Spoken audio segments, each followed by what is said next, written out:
Berenstain Bear's Trick or Treat. The sights and sounds of autumn were all around as Mama Bear pushed her shopping cart along the path that led to the Bear family's tree house. The trees and shrubs were ablaze with color. Farmer Ben's pumpkins stood bright orange in the October sun. The crows cawed noisily as they searched the stubble for bits of corn. Wild geese in great V formations honked high in the sky as they flew south. But the surest sign of the season was inside the treehouse, hiding behind Papa Bear's easy chair. It was Brother Bear waiting to try out his Halloween costume on Mama.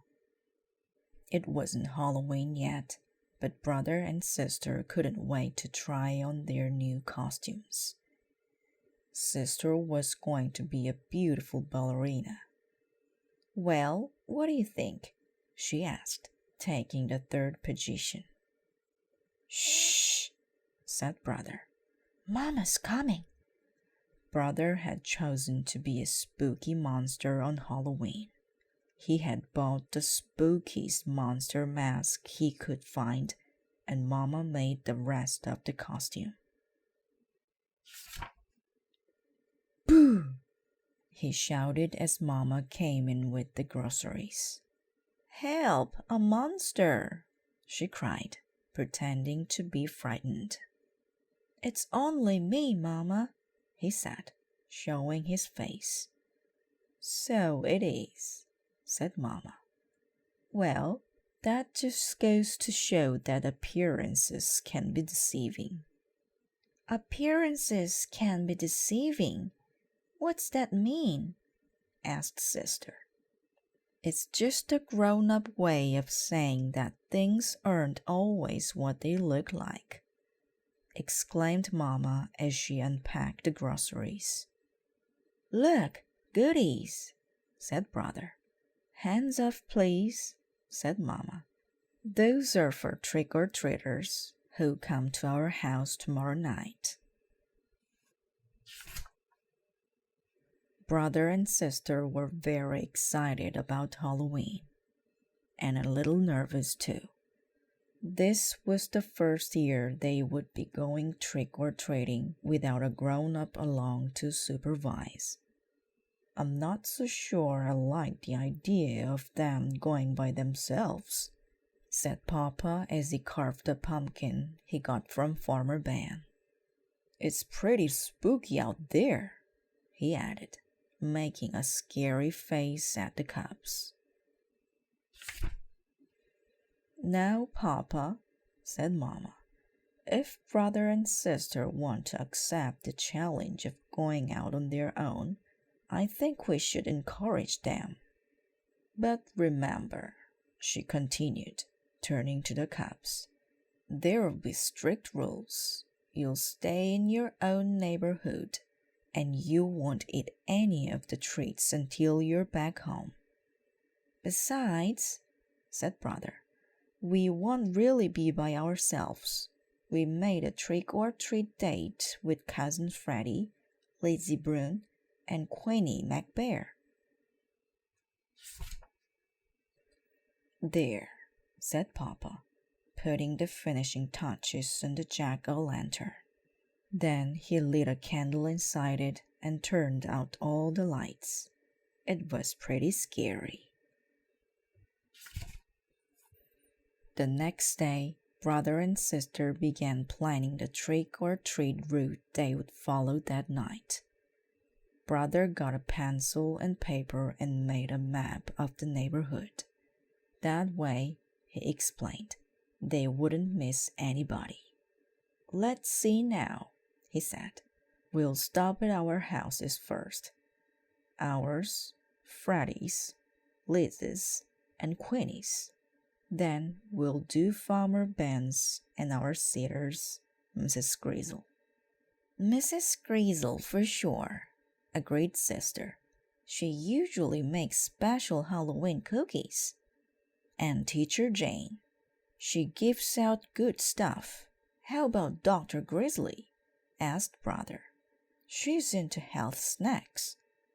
I think so. Just to be polite, said Sis.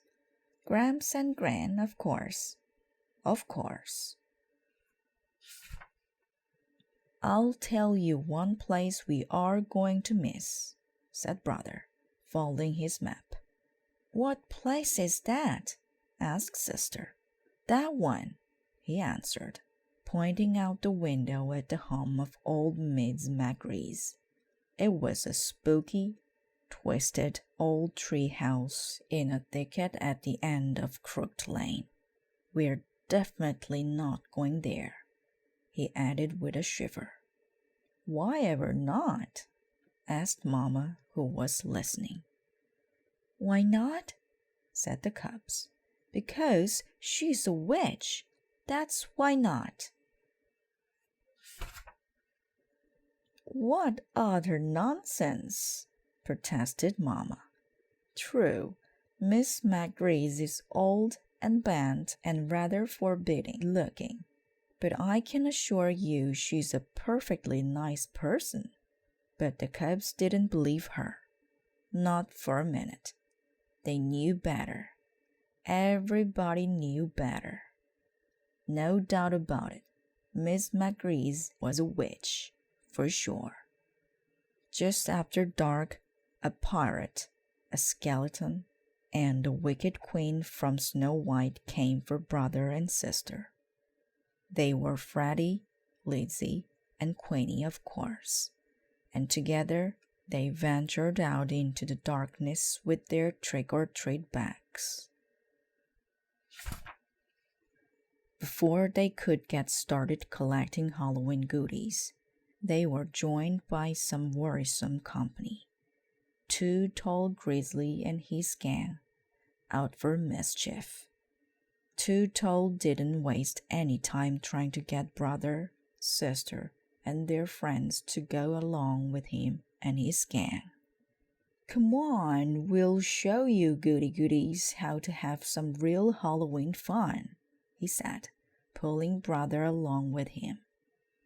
What sort of fun? Asked Brother wearily. Oh, you might say we're gonna put the trick back in trick or treat, he said, chuckling.